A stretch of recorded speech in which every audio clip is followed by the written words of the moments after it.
Subscribe to Color Frames.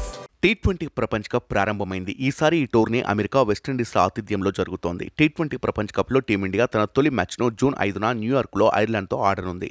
దీని తర్వాత June 9న Bharat, Pakistan మధ్య క్రికెట్ సంగ్రామంలో అతిపెద్ద మ్యాచ్ జరగనుంది. ఈ మ్యాచ్ కోసం అభిమానులు ఆసక్తిగా ఎదురుచూస్తున్నారు. జూన్ 9న భారత్, పాకిస్తాన్ జట్ల మధ్య జరగనున్న మ్యాచ్లో అందరి చూపు ఈ ముగ్గురు ఆటగాళ్లపైనే ఉంటుంది. ఆ ముగ్గురు ఆటగాళ్లు విరాట్ కోహ్లీ, హార్దిక్ పాండ్యా, సూర్యకుమార్ యాదవ్. పాకిస్తాన్పై వీళ్ల జోరు మామూలుగా ఉండదు. విరాట్ కోహ్లీ 2009 నుంచి 2023 వరకు పాకిస్తాన్తో మొత్తం 26 మ్యాచ్లు ఆడాడు. ఈ 26 మ్యాచ్ల్లో అతను 108.97 స్ట్రైక్ రేట్తో 1166 పరుగులు చేశాడు. ఇందులో 7 అర్ధ సెంచరీలు, 3 సెంచరీలు ఉన్నాయి.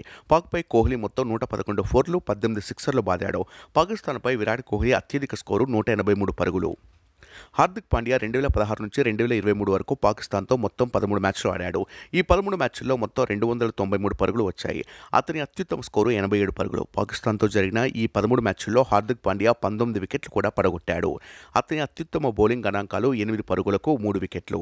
సూర్యకుమార్ యాదవ్ పాకిస్తాన్తో ఎక్కువ మ్యాచ్లు ఆడలేదు. ఇప్పటి వరకు పాకిస్తాన్తో కేవలం 4 మ్యాచ్లు మాత్రమే ఆడాడు. ఈ 4 మ్యాచ్లలో అతను 123.91 స్ట్రైక్ రేట్తో 57 పరుగులు చేశాడు. అయితే ఇప్పటికీ సూర్యకుమార్ యాదవ్ పాకిస్తాన్కు ప్రమాదకరమని నిరూపించగలడు. మ్యాచ్ను ఒంటి చేత్తో మలుపు తిప్పగల సత్తా అతడికి ఉంది. వీళ్ళకి తోడు రోహిత్ తోడైతే పాకిస్తాన్ బౌలర్లకు చుక్కలేం. మరి మీరేమంటారో డ్రాప్ యువర్ కామెంట్. వీడియో మీకు నచ్చినట్లయితే ప్లీజ్ లైక్ చేయండి, షేర్ చేయండి, కామెంట్ చేయండి.